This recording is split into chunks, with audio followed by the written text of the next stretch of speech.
大家好，这是 Luminate 是为大家带来另外一场的精彩 Dota 比赛。这个 Dota 比赛是为你在Dota Commentaries 带来的。And for more Dota commentaries content, check us out on DotaCommentariesCom. I thought I was going to do the entire commentaries in Chinese, and then I realized I don't speak the language that well. Today we're going to bring you a game between LGD.sGty and DK, two very well-known Chinese team. LGD you guys have heard of in the past. DK probably not, or if you're following the scene, you will. I'll give a good introduction of both teams as this game progresses. I haven't done the commentaries for quite a bit.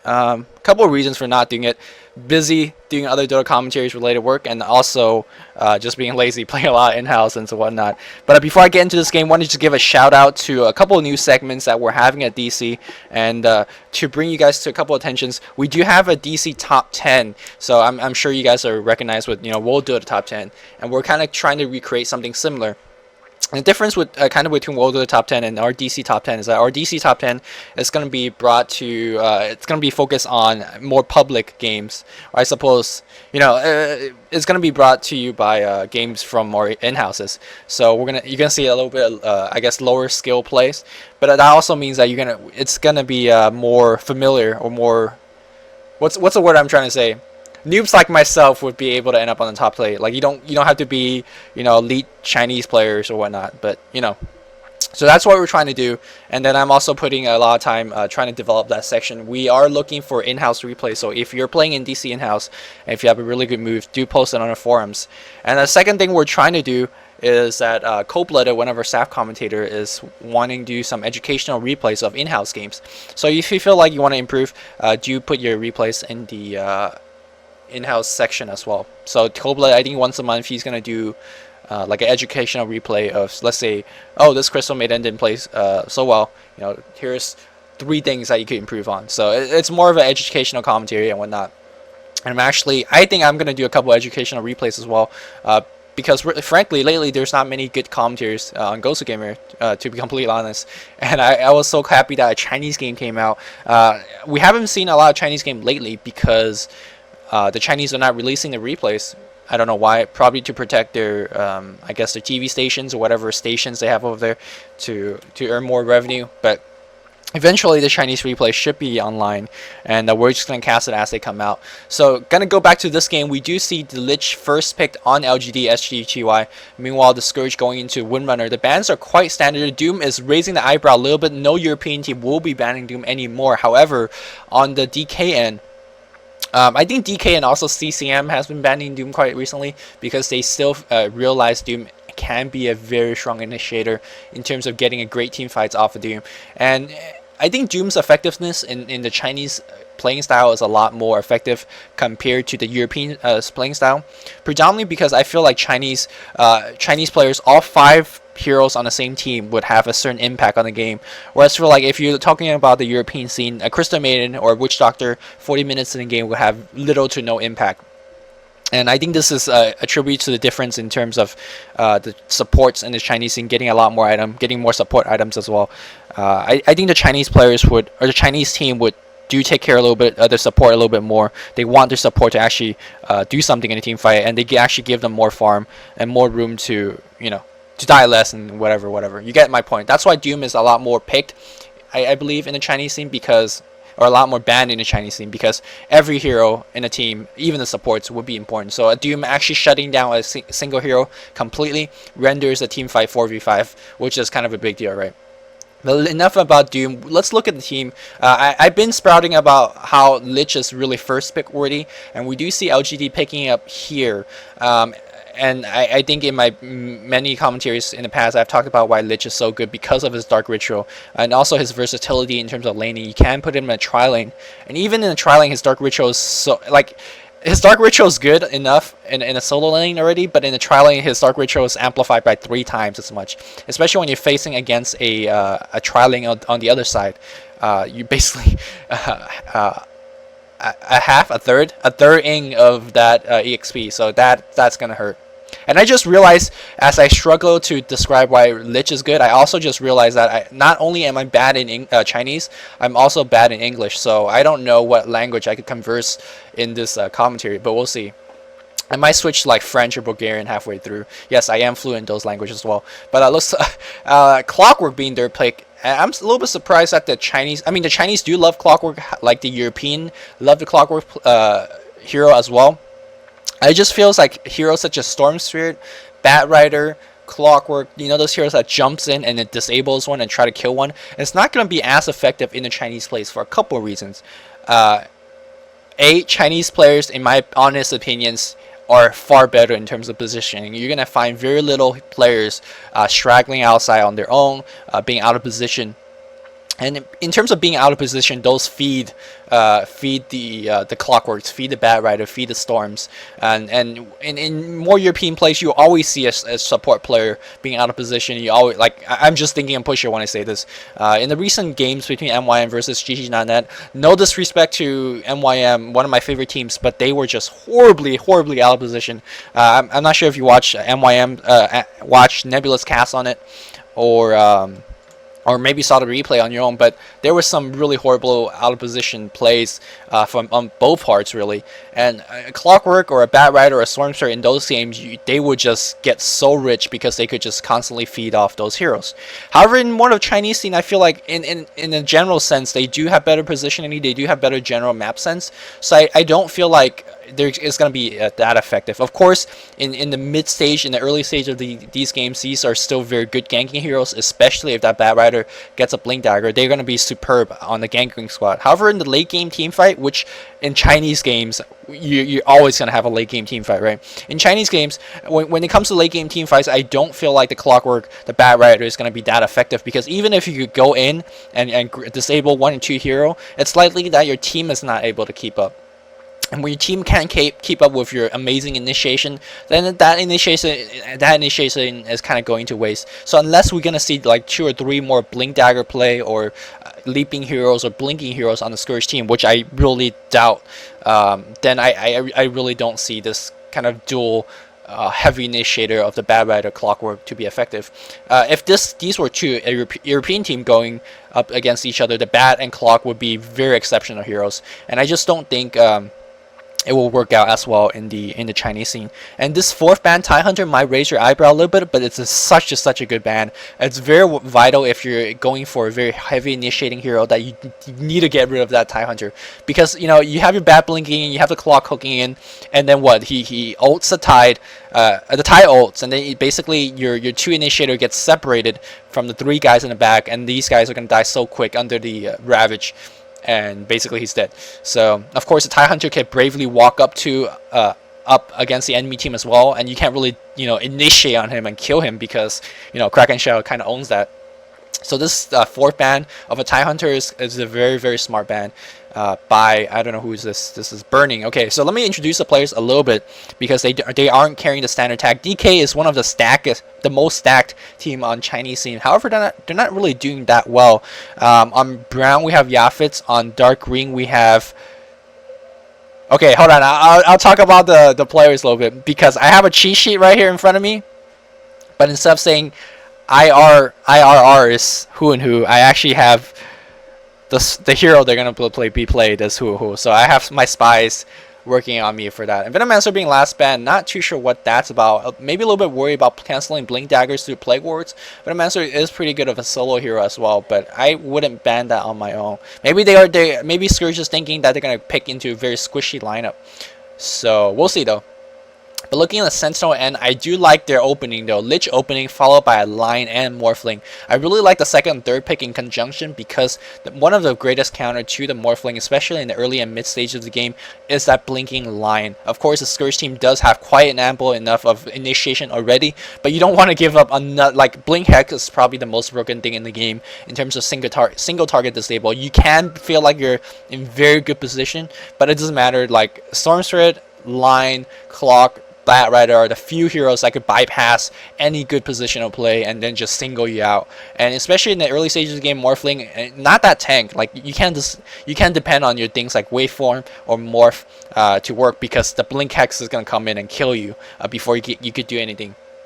So that I really like that conjunction of play. And like I said earlier in many of my other casts as well, when you see a line picked in the Chinese scene, this is definitely not going to be a support line. So we are going to see a solo mid line most likely, and probably going to be a trailing lich or a support lich as well. I think in this game, in this case, the trailing lich might not be so bad, because I feel like if they're going to pick another support hero, the Sentinel team is starting to lack a little bit of DPS, but we'll see what they goes into next though. I feel like the Sentinel will need a little bit of better AoE crowd control. They do have the Chain Frost, they do have a Cask, but those are more or less single target spells as well. I mean, they do bounce like, in a big AoE as well, but they only hit a single target. So we'll see what they pick. Excuse me. Oh man, that dumpling's coming up from dinner. Was very good though. Let's see what Sentinel, what Scourge needs. Scourge need their hardcore support. Crystal Maiden is still in the pool. I don't think Crystal Maiden is going to be a good pick here though, because the nuking power from the Sentinel is just a little bit scary to go up against. And we'll see. I think the Scourge team would do better to go into very tanky supports. So I'm thinking maybe a Twin Head Dragon. Well, I love Twin Head Dragon. Chinese have never really picked Twin Head Dragon. They have been picking it maybe 4 or 5 months ago, back in 6.8 or 6.9 if I remember correctly, but lately they haven't been picking it, which actually it's boggling my mind a little bit. They're gonna go Enchantress here, very interesting. It's probably influenced by Navi. Like, it won't surprise me at all, because I do know the Chinese player, they do watch European replays as well. And it's very interesting that the Chinese would pick up the Enchantress. The last time I seen the Chinese pick up an Enchantress was to counter a Beastmaster. And you might be thinking, how does that counter Beastmaster? Well, when you see a Hawk or when you see a pig running around, you just enchant it and now it's yours. It gains you some big form of map dominance. But now in this game, I'm not too sure why would you pick Enchantress. Sure, you do want to support, but Enchantress as a support is pretty squishy, especially against nukes. I know in the mid to late stage of the game, you can depend on the Untouchable, but against a Maledict, a Finger of Death, and a couple of Balance of Chain Frost, I don't care if you're Enchantress or not, you are going to die. So I'm not too sure whether I like this pick. I don't really see why DK would pick it either. Maybe they want to enchant a Morphling's Illusion, or enchant Morphling's Replica, like that. I suppose that works, but I'm not too sure why you want to, we'll see how it plays out. One thing good about picking the Enchantress is that it does free up it frees up another lane, right? It frees up a support, or it gives you a dual lane instead of a tri lane. You can see that all the first 3 picks of the Scourge is very EXP dependent. Like, they want solos. They always want solo EXP. So having Enchantress pick here will help out, because Enchantress will definitely go into jungle. The Sentinel team is going to last pick Ogre Magi, so we are going to see a solo Lich in this case. I do like this Ogre Magi pick, because it's pretty tanky, it doesn't die very easily, and it really combos well with the nuke heavy lineup of the Sentinel lineup. And looks, I'm going to tell everyone where I am at right now. I'm at 1307, 1308, 1309, 1310, 1311. For everyone that's watching live, try to get there. I'm not going to pause, because I feel like this pick and ban analysis has gone on for quite a bit. 17, 18, 19, 20, 21, 22. Looks like the time is winding down for Scourge. It's going to last pick a Sven. And I haven't driven this point to death for a while now, because this hero hasn't been picked quite often. Sven on a tri-lane support. The reason I don't like that is because he's pretty useless after a Stormbolt. Like, you can see that his mana pool is pretty pitiful. He needs to stack up on the clarity. His range is not that bad, not that good either, compared to like a Shaker or whatnot. So, and he does have an AoE stun. It does do quite a bit of damage. It does have a really good stunning range and stunning duration as well. So that's pretty good. The second thing I don't like about Sven is that most teams nowadays play the Sven as a hardcore support. Very much to things like Shaker, or very much similar to like Witch Doctor and whatnot. So that means that he's not going to get any farm, and we're probably going to see, by the time this game ends, we're going to see like a level 14 Sven doing absolutely nothing. Like in the very early stage of the game, his Stormbolt is going to be deadly, and maybe at level 8 or 9 his God Strength will also be really strong in terms of taking down towers.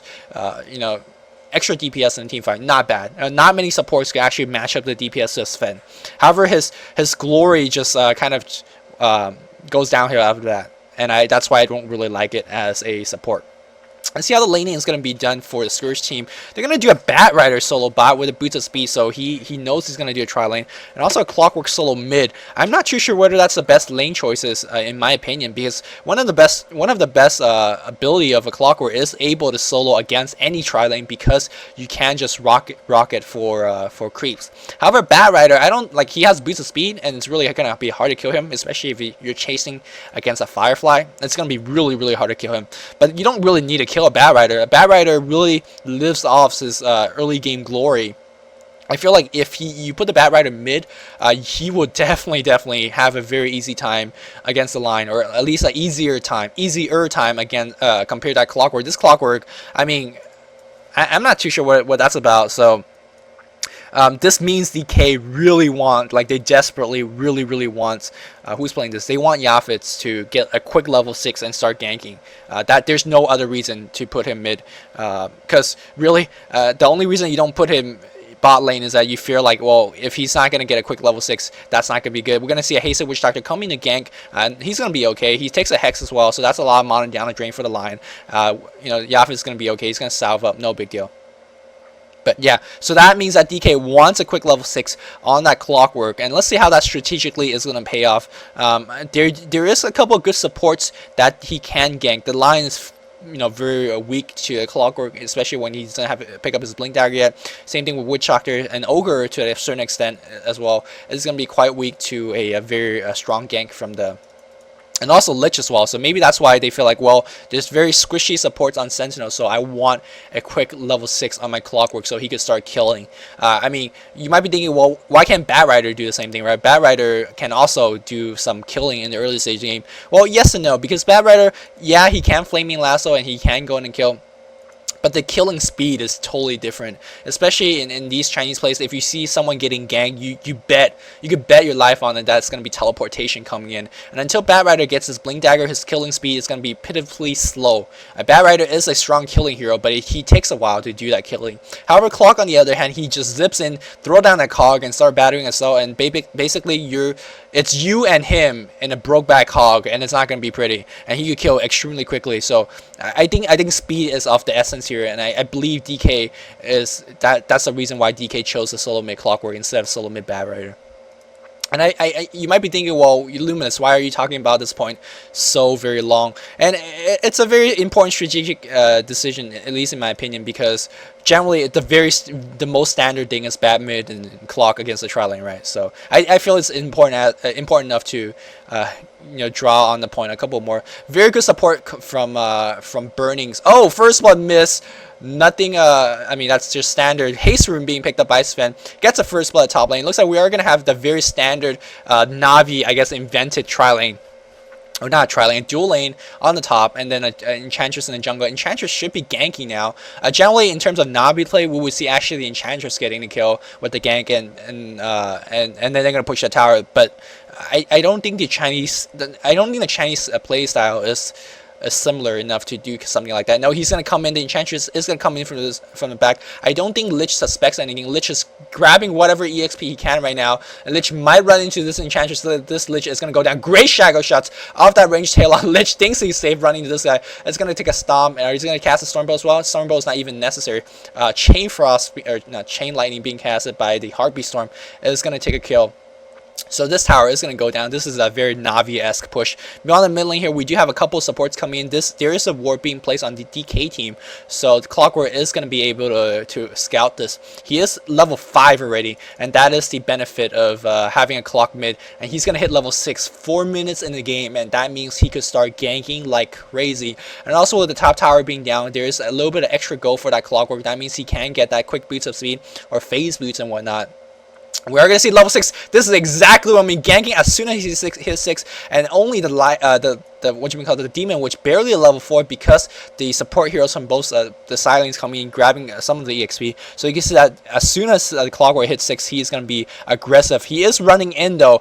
There is an invisible clock. And there's a Witch Doctor coming in as well. All they need is a single teleport. They are probably going to wait for the line to TP in that, and that Clock is basically dead.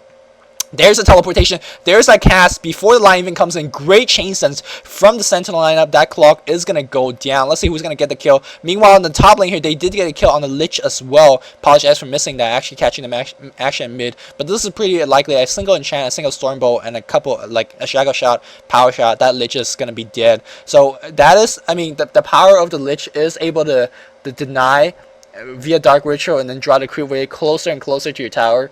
And then you know, get EXP that way. But it doesn't matter at all if the Scourge just push you, right? Like, Dark Ritual doesn't do anything to stop a push. Neither does Frost Nova. It really helps out in that respect. So DK making the correct strategic decision in multiple cases, at least in my opinion. First, they do have a very effective trialing to deal against that Lich, especially with a pushing trialing. Pushing trialing handles Lich extremely well. Looks like they're going to make another go on that Lich. Lich is enchanted. He's going to take another Stormbolt from a Hasted Sven, and a Power Shot and whatnot. It's going to just take him.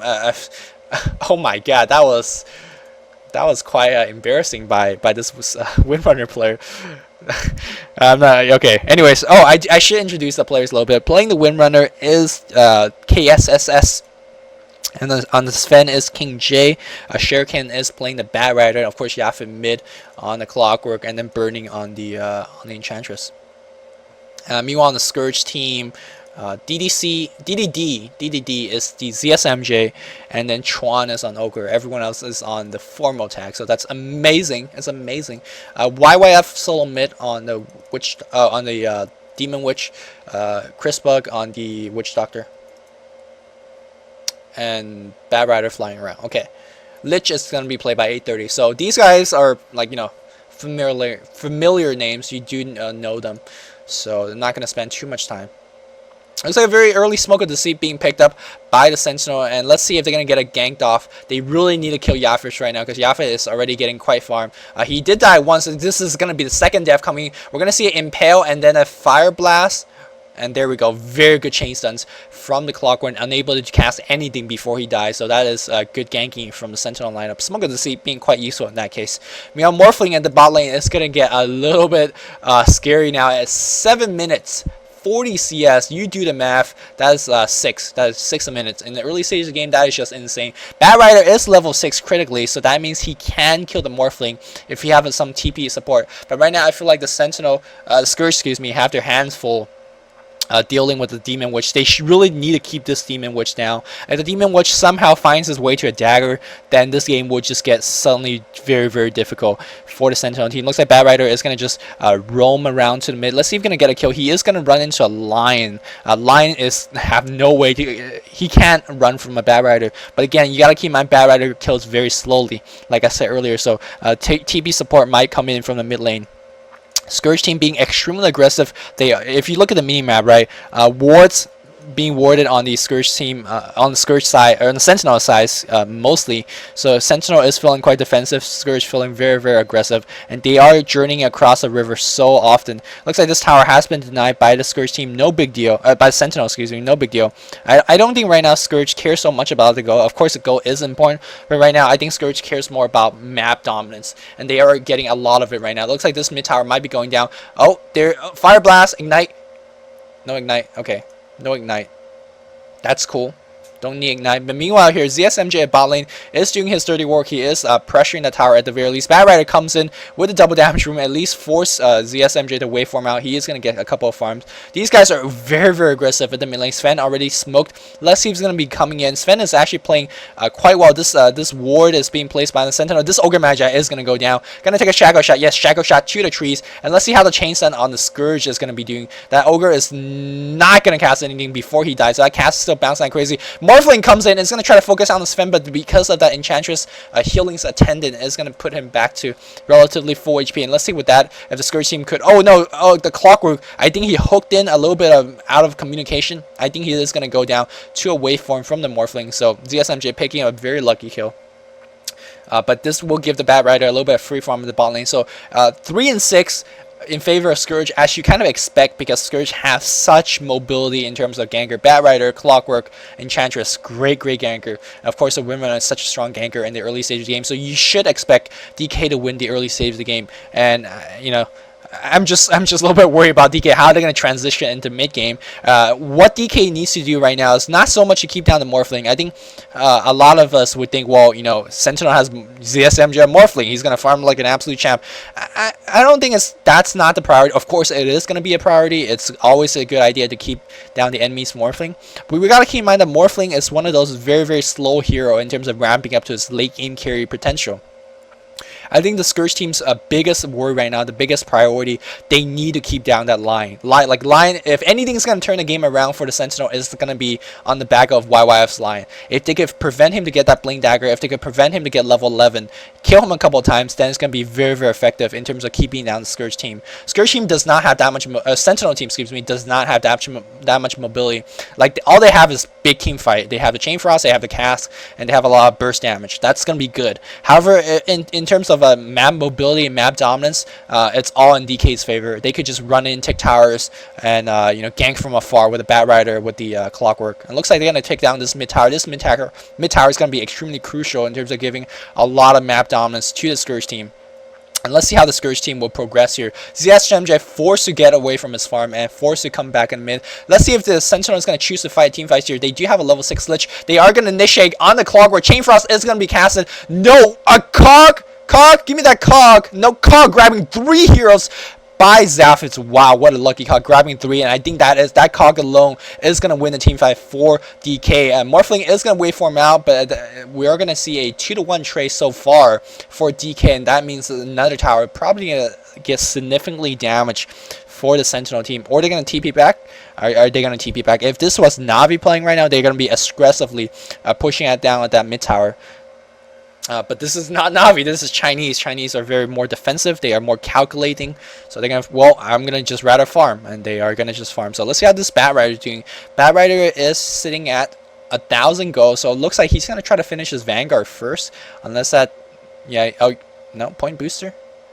This is for Enchantress, by the way, most likely. It's going to pick up the Vitality booster. That's what I'm interested in. It looks like, no, he's not picking the Vitality booster. A good choice. I believe that he needs to get his Blink Dagger as soon as possible. And critically, in that last team fight, I think Lion died. Did Lion die? I'm not... Lion did not die in that team fight. Okay, he's 0, 1, and 3. So Lion did not die in that team fight. Lion, however, only is sitting critically at 200 gold, and so that's important. Yeah, what I said earlier, the most important thing for Scourge right now is to keep that Lion down. The Lion is going to be the only thing that gives Sentinel in terms of any kind of mobility, any kind of smart counter ganking via TP and blinking, and to do a quick burst kill. Because without the Blink Dagger line, Lich, Ogre Magi, and Witch Doctor just slow heroes. There's no way they keep up with the great mobility of the Scourge team. Let's see how the Enchantress is doing on the item. She does have the phase boost, and I think that point booster was hers as well. Unless I'm checking one point booster on any other hero. Remember, no, that has to be the Enchantress point booster. So it looks like she is going to go for Aga Stick. Very standard progression to mid game. The Sentinel making a very aggressive push in the mid lane. We're seeing a lot of teleportation coming in. Let's see if the Clog is going to initiate. Very smart choice to send the Morphling up, because they realize that the Clock could hook in on the Morphling, but it's going to be a waste, because there's really no way that they could chain stun the Morphling down. Although the Morphling is only sitting at 400 HP, so they got to be very, very careful. Very aggressive roam. Both teams roaming to the bot lane. The Scourge team does have the smoke though. A Shackle Shot getting 2 supports, and that Lion is going to go down. Let's see if he can be cast anything. He does cast Impale and a Finger of Death, so that's pretty coming cheap. Chain Frost gets dropped down on these creeps. Creeps tanking quite a bit. Mobility on that Clockwork. Looks like Bat Rider is going to come down and clean up the mess. Another team fight being won on DK. Looks like those Witch Doctor, oh, barely lived it. I'm not too sure why the Bat Rider is not chasing. So that means DK is going to pick up yet another tower on the bot lane. And slowly but surely, they're getting so much tower. If you want to do a quick tower check, the Scourge team has 1, 2, 3, and 4 now with this bot tower. Going to go down inevitably. Meanwhile, the Sentinel team having 0. Yes, 0 tower being picked up by the Sentinel. So that's 4,000 gold in terms of deficit. Well, make it 3,500.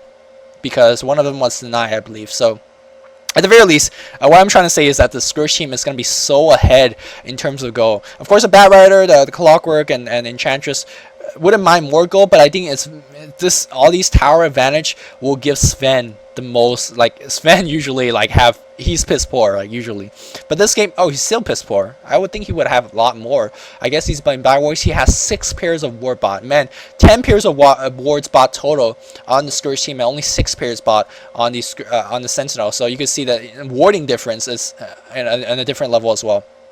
I suppose that is one of the reasons why that the Scourge is winning by so much. Gonna do a quick farm check on this Morphling. Morphling is sitting at 89 CS. His CS has been slowed down as well. Of course, 89 in 15 minutes, very, very good. But for ZSMJ, who has been getting 6 minutes at starting game, has been slowing down considerably because he has been forced to come out to help his teammates, and also because he's been getting ganked left and right, or he has to be careful of being ganked left and right.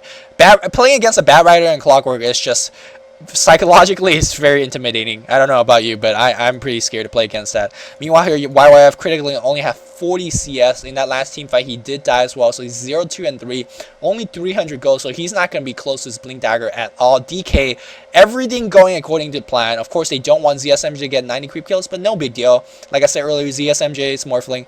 Of course he's a farming machine, but Morphling is a hero. It needs to take a long time to ramp up to those big items.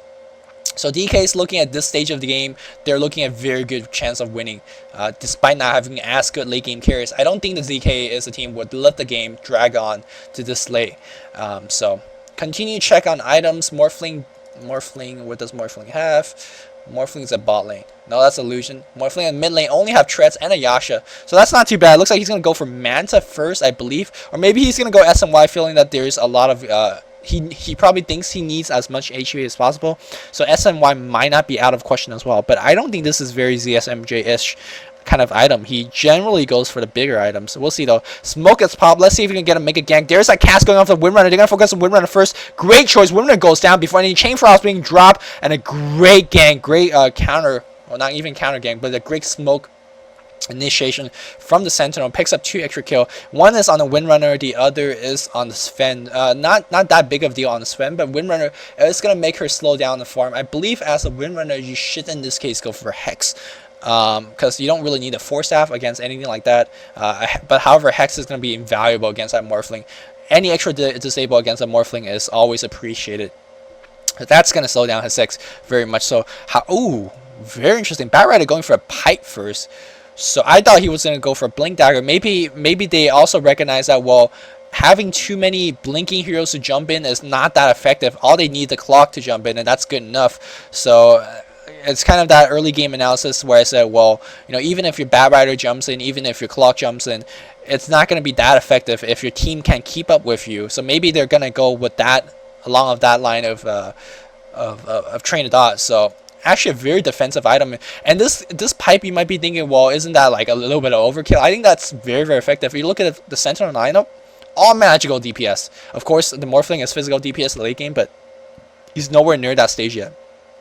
So if that pipe pops, that's going to nullify basically Chain Frost, or not Chain, like a single waveform that's going to be nullified, or Finger Death on a single target. It's going to mitigate a lot of that magical damage. Here's where Sven is good.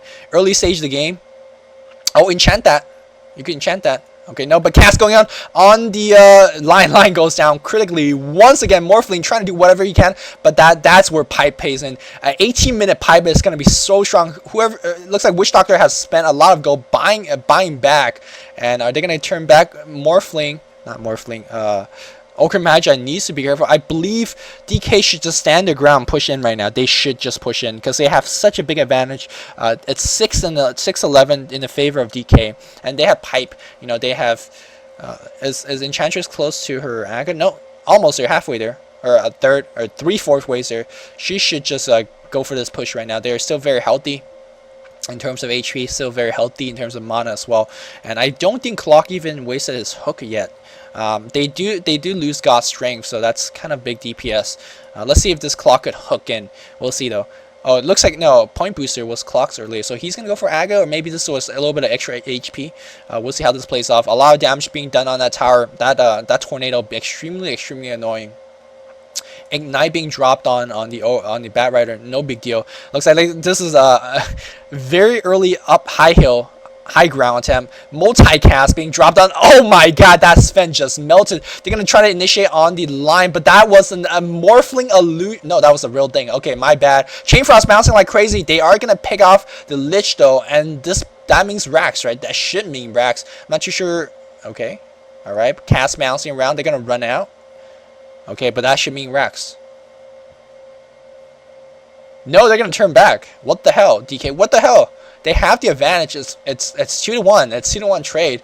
Both the Lich and the Line, like, they died. And even if they come back, they don't have their ultimate. I'm really questioning DK's choice here.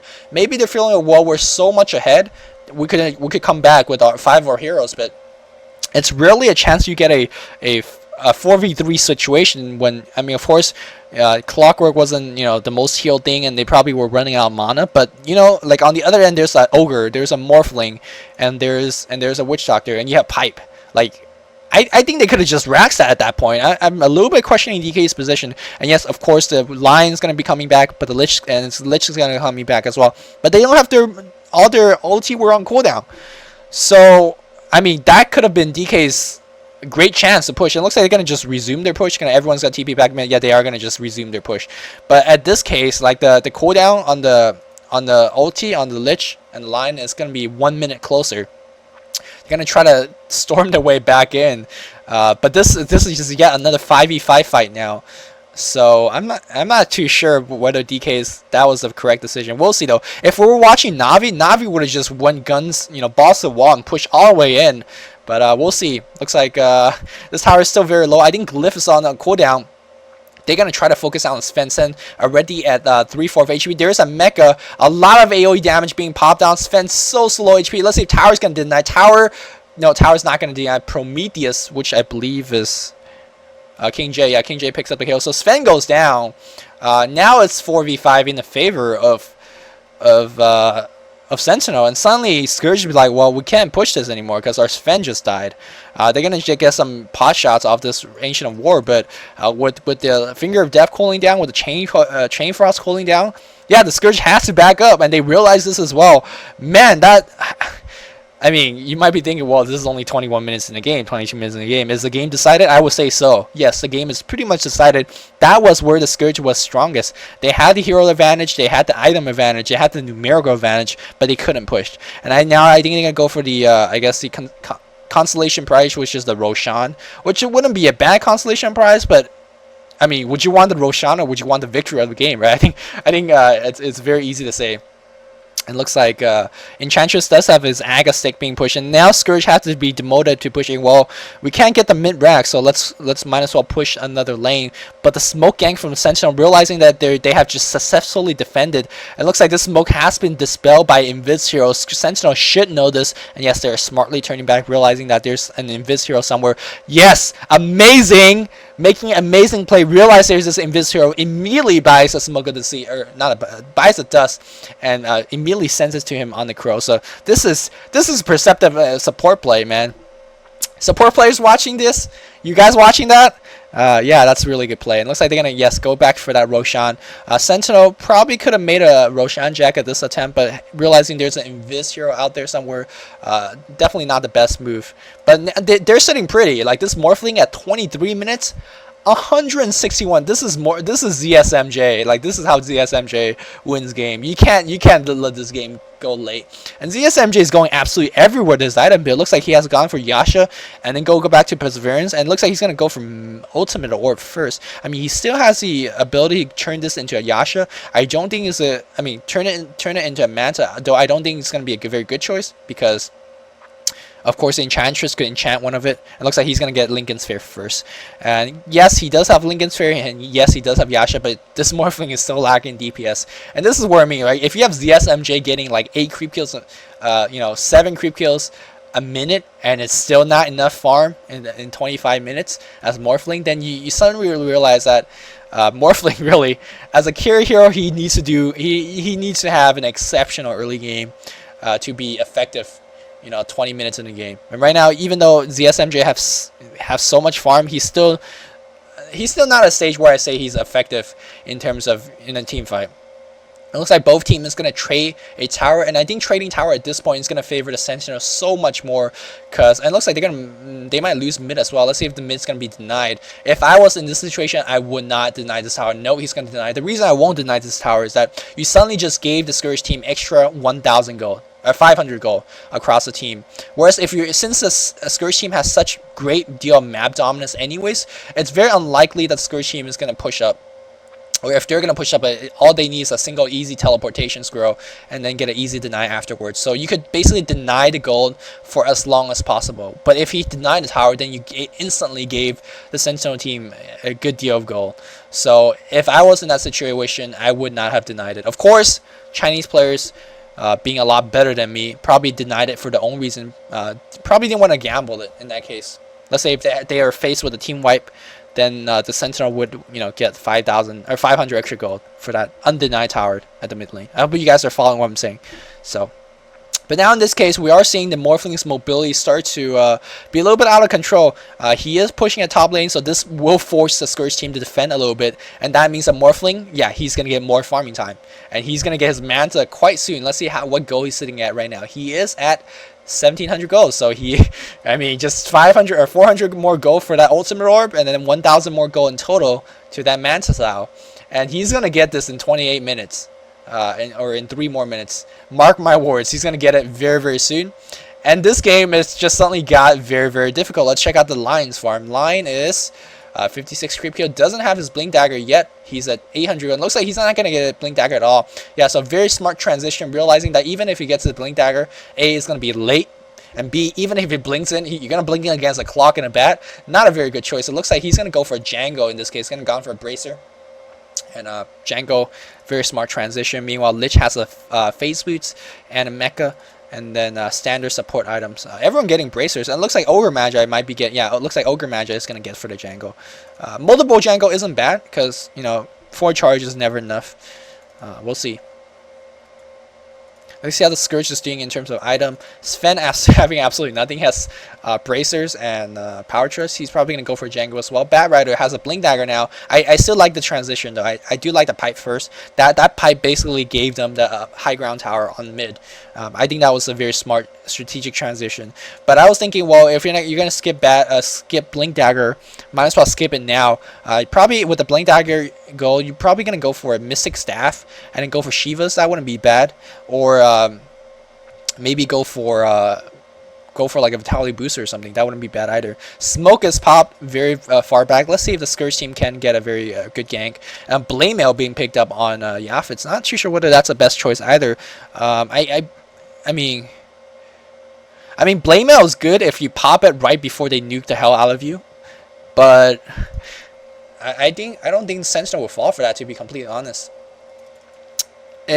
I think what Yafis is trying to, what he's banking on is he gets a very good hook in, and then initiates for his team, and then that's more or less a sacrificial initiate. So he would just initiate with hook cog, pops a blade mail, and then his team would just racks at that point. Like the team won't even join in to fight because there's really no point. The Clockwork basically is gonna hook in, pop the blade mail, and then try to survive as long as possible, and drawing his time for his teammates to racks. I suppose that's the okay choice, but I don't know. We'll see how it plays out. Let's see what Windrunner has. Windrunner has gone for Medallion Courage, which was really helpful in that Roshan attempt. I didn't point it out, but I saw the whatchamacallit. I saw the Medallion charge popped somewhere. Maybe it was not on the Roshan, but saw somewhere. Anyways, he's gonna go for Hex next. I'm not too sure whether Medallion was necessary though, to be completely honest. I don't think it was. We'll see. I really think they need to bring up Asadius, because the extra +3 armor goes a long way against, especially on pushing on him. So okay, so they had this game 10 minutes ago. They're gonna come back 10 minutes later only to find Manta style. It looks like Bat Rider's gonna go in. They can go for the line, but Bat Rider goes down so quickly, and this team fight is not gonna look good for DK at all. Chain Frost being popped all over those creeps, but ZSMJ on a double kill already. He's gonna get a triple kill on that off that Sven. Oh, he is that cog very lucky. Sven's gonna go down regardless though. Yeah, there we go. He's gonna get a very easy kill on this. There we go. picks up, and they're gonna call for a safe. The game good is over. I called the game over 20 minutes or 10 minutes ago. DK. I don't know, man. Of course, it's very easy for me to say because I'm the observer. I'm seeing everyone's current gold. I'm seeing everyone's current creep kill. I'm seeing what item they're going for. It's very easy for me to say, well, DK has lost the game. I'm just really curious what their train of thought was. Did they honestly think that they could win this? Like, oh, we'll just push against Morphling later. Bad Rider and Clockwork as heroes, they are very ephemeral in nature as their effectiveness in the game. Enchantress as well. Like these are all mid-game heroes, and 30 minutes in the game, this has already passed the mid-game stage. Time-wise, it feels like a mid-game, but if you check out the farm on the Morphling, yeah, he's going to late-game farm mode already. 270 creep kills in 30 minutes. What is that? That's 9 a minute. That's a 9 a minute on Morphling, and he's already at a stage. Well, he's only sitting at 7 strength. Yeah, he needs a little bit more strength than that. He's popping it back to strength. And I'm starting to say that this Morphling is approaching unkillable. And if you look at his gold, he has 3,700 banked. So that's a buyback for sure. That's a buyback and an ultimate orb. Oh no, never mind. He could get an ultimate orb right now if he wants to. The reason I'm saying an ultimate orb is that I think Scotty would be the most logical item choice. BKB wouldn't be bad, but BKB doesn't really help you in a case where if the Bad Rider initiates on you, then the BKB doesn't help you. I think Scotty is what he needs in terms of getting the extra HP to survive whatever the Sentinel the Scourge throws at them, and then whatever else. Like even if the Bat initiates, the extra strength from the Scotty is going to be effective. We'll see whether that's where he's going to go. It's very ZSMJ-esque item. He always goes very, very big items. We'll see though. Let's see if there's anything on the Crow. It looks like this game has transitioned into the standard farm fest of the Chinese. One thing I want to point out is that lately, in both the Chinese and the European games, that looks like phase boots has starting to become really popular. I think back in 6.8 or 6.9, Power Treads has been the de facto boots of choice, but nowadays it seems like a 50-50 split. I think especially in the Chinese scenes, the players are caring more and more about mobility in terms of moving left and right. If they're going to go for ZSMJ, no, ZSMJ just replicated out, no big deal, he was fine. Saw him on the minimap. Yeah, so I think nowadays players care more about mobility, especially in Chinese playing style where mobility is absolutely everything. That's why the Invoker build is always going to be the Wex Quas build, because that's the most mobility heavy build, the biggest AoE build. So we're seeing heroes such as Spectre getting it, Enchantress getting it, Windrunner though. I did think Windrunner is gonna get it because that's a very standard item on the Windrunner. Looks like it's gonna go for Treads. Not too sure what that's about. But yeah, as long as you don't desperately need the stats, like the supports or a Morphling who wants the stats, you're getting, even the Lich got the face, but I'm not too sure what that's about. I think he benefits a little bit more from Strength Treads. But yeah, as long as you don't desperately need the stats, I think Face Boots, I mean, it's early plus 24 damage, and especially in a game like this where for Sentinel or for Scourge, right, they want to end the game early. It feels like SNY in that nature where SNY is definitely not a good item as this game gets later and later. And Face Boots, if you think about it, it's not that good of an item either if it gets to late, because plus 24 damage late game it's gonna get outclassed by Treads. Whether you have it on int for extra mana or HP for extra strength and whatever, or extra attack speed, it's gonna get outclassed by that. But 10 minutes in the game, Face Boots, it's the most gold and attack damage cost effective. Is that even making sense? Face Boots beats anything you could get. For 900 gold, there's nothing that gives you plus 24 damage. Nothing. Like I think Claymore comes close. The reason I know this is because I think a month ago or so I was on a Play Dota thread talking about there was a big PA debate, and the debate was, well, why don't we go Face Boots on PA? And before some of you guys say, well, doesn't Face Boots prevent your crit? Yes, it does. But that's not the point. The reason to get an early Face Boots in that thread proposed by whoever that wrote the thread was saying, well, Plus 24 damage 10 minutes in the game is pretty insane, especially when you're critting. You do get very big crits in the early stage of the game, and yes, it will cancel your crit, but PA has such low cooldown spells anyways, and whenever you cast a spell, you know it dispels your phase ability. So especially when you just blink up to the enemy, yeah, it doesn't matter when you're phased or not. So it's very early plus 24 damage. I did try it in an in-house, and it was critting like absolutely beast. Like I think I crit off very easily on enemy support. So long story short, phase boots is a very good early game item, and I think it's a very good choice for the Scourge team to pick up lots of phase boots. They do have one on the Enchantress. Sven needs attack speed. And as I say, it's a very good choice for these guys to pick up phase boots. They just have one, so it just makes me look dumb. But you guys get my drift, right? Phase boots, very very good attack, early game DPS item. I'm just surprised that it's not picked up more.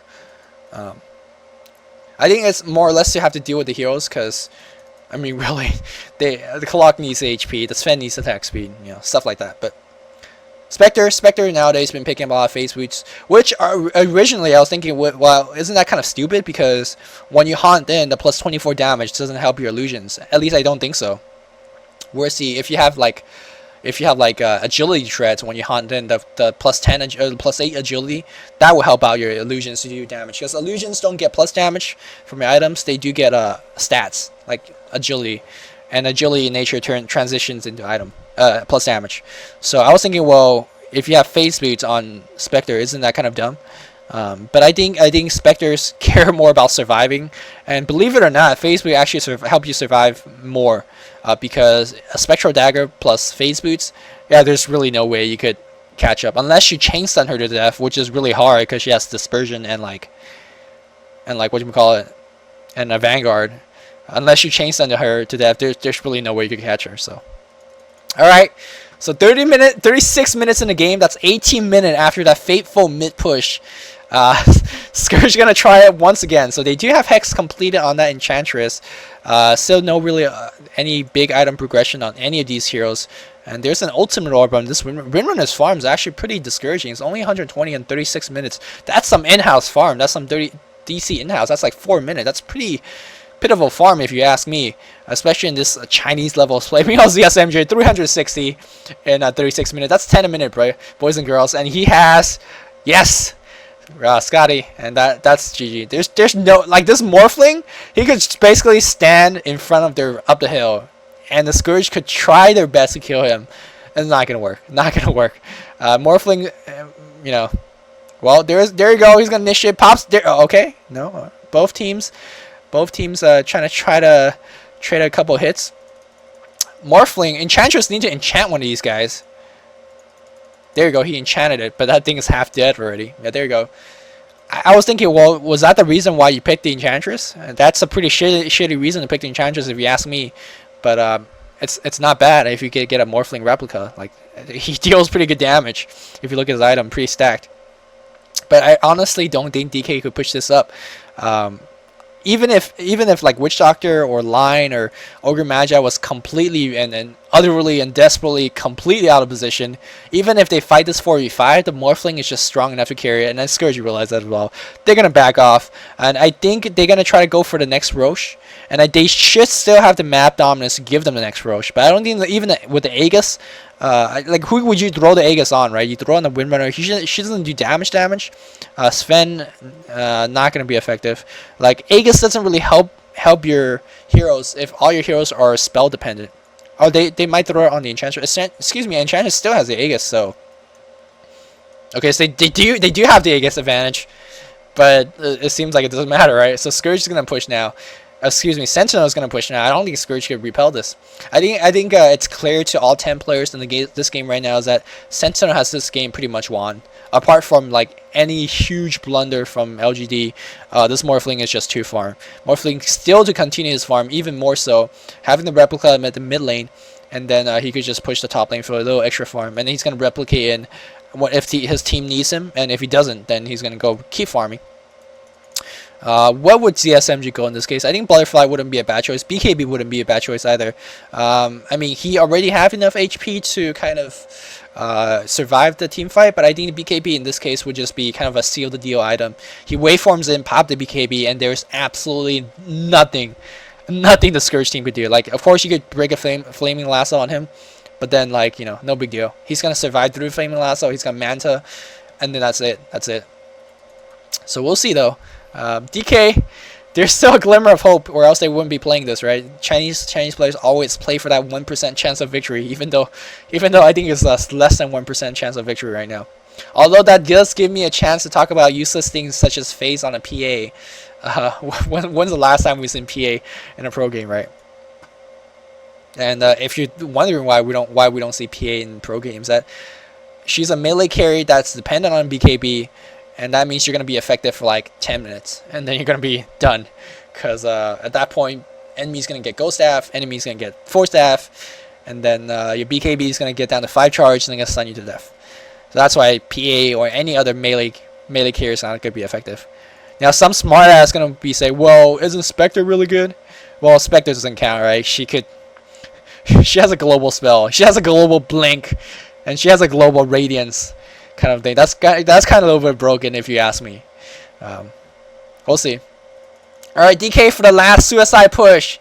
I hope they will GG after this push, because the game is sure damn over. Centaur leading the charge. Centaur is gonna die in 2 seconds. Alright, Morphling, let's see how far you kill him. 1 hit, 2 hit, 3 hit, 4 hit. Okay. Wow, that Centaur did a total of like 20 damage. Alright, Windrunner bravely runs in. ZSMJ, what does he have? There you go, BKBs. And then he's going to run around. Clock initiates. I don't know what's that, but Clock pops his Blade Mail. I think ZSMJ is going to focus and whatever. A Blade Mail doesn't go through BKB, I don't think. Yeah, I don't think he's even losing any HP. Clock goes down. Bat Rider, there's a Hex on the Morphling though, but Morphling, what? He's sitting at 200 HP. Okay, double kill on ZSMJ. Okay, Aegis goes down on the Morphling. Not the Morphling, on Enchantress. And then now the third kill. Oh, actually, he's losing quite a bit of HP, but he's morph, no big deal. Triple kill on ZSMJ, and then now this Windrunner's gonna go down. Ultra kill. Let's go. It's not gonna be ultra kill. How Dota keep track of your kill is if you can get a kill, and then the next kill you get within 18 seconds of the first kill would add to the counter. So that means, let's say if you get a kill right now and 19 seconds you get a kill, 19 seconds later if you get a kill, that wouldn't count towards a double kill. Like, that would just be, oh, you have pulled another hero. And you can see that the Windrunner survived for more than 18 seconds, so that's why the Morphling didn't get an ultra kill streak. So a little bit of an interesting tidbit fact that has nothing to do with professional gaming. That wouldn't help you at all. Would help it I mean, I suppose you could make the longest montage of Rampage. You would kill like everyone in between 17 seconds. So you have a Rampage that lasts like that spans over a minute. I suppose that would be cool, but not really, right? Not really. Oh, if you watch that what's that movie? Dota 3, played by Burby, which by the way is one of my favorite movie makers. One of my favorite movie makers out there. If you watch Blurby's Dota 3, there was a scene of an Earthshaker that was just blinking around, getting absolute kills everywhere, and that's where the 18-second rule came in terms of the kill streak, because he got like, I don't know, he got like an ultra kill or something. But again, nothing to do with this game. And if you're wondering why I'm talking about such things like that, because, well, this DK won't give up. They're like, well, we lost the game, but we're gonna just farm it. Shit, we're Chinese. We're gonna farm Blink Dagger Online. Okay, just scaring. Just gonna be like, well, I have a Blink Dagger Online, no big deal. We know this Morphling's huge because he has a Bloodlust on him. Bloodlust dual jangles, no MP, no problem. And this has to be a GG push. Yeah, there's no way DK could defend this. Let's see how they're going to fare, though. There is a Hex finish. Yes, there is a Hex on Windrunner. So there's dual Hex. They don't have the Aegis at this point. They do have a Smoke of the Sea. Let's see if they're going to initiate with that. I think the Scourge team, like, Morphling, he waves in 1v5s. Okay, ZSMJ, he's going to go for the Sven. Sven is going to go down in 2 seconds. Okay, maybe 3 seconds. So that's the first kill. He is already at 3/4 HP. Looks like Yafit is going to be the second victim. That's a double kill godlike streak. Chain Frost being dropped, no big deal. Looks like Burning has taken over one of the Morphling replicates, which is actually hurting really badly. But this Morphling is going to try to pick off this Swimmer. No, turns around. Come on, keep your 18-second streak. You got to kill someone quick. Where's your triple kill, man? Oh, he's not going to get a triple. Is he going to get a triple? Triple kill? No triple kill. Took too long. ZSMJ, I know you can farm, but you... okay, GG's call. I know you can farm, but you gotta take care of your triple streak.